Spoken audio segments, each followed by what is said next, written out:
Қайырлы күн баршаңызға. Сіздермен бірге Мадина. Менімен бірге көп нәрсені қажет етпейтін, өте жұмсақ, дәмді болып шығатын сосиски в тесте жасап көріңіздер. Видео ұнаса маған тіркеліп, лайк басып, комментарий жазуға ұмытпаңыздар. Ең алдымен ыдысымызға жылы сүтімізді құйып, үстінен қантымызды, ашытқымызды, тұзымызды салып, жақсылап араластырып, жылы жерге 10-15 минутқа қойып қоямыз.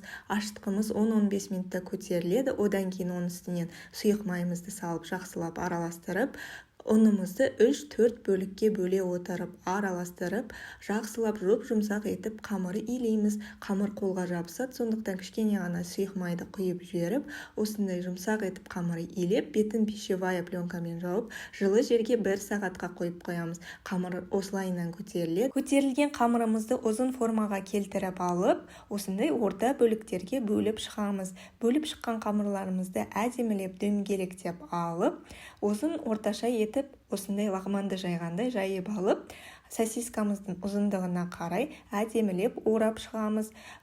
Пергамент қағазын противенімізге алдын ала төсеп алып, сосиски в тестеларымыздың араларын алшақтау етіп орналастырып, бетін орамалымызбен жауып, жарты сағатқа жылы жерге қойып қоямыз. Сосиски в тестеларымыз осылай әдемі болып көтеріледі. Міндетті түрде бетіне жұмыртқа жағып, алдын ала қызып тұрған пеште 180 градуста 30-35 минуттай пісіріп аламыз. Міндетті түрде жасап көріңіздер, сіздерге ұнайды деген үміттемін. Барлықтарыңызға ас болсын.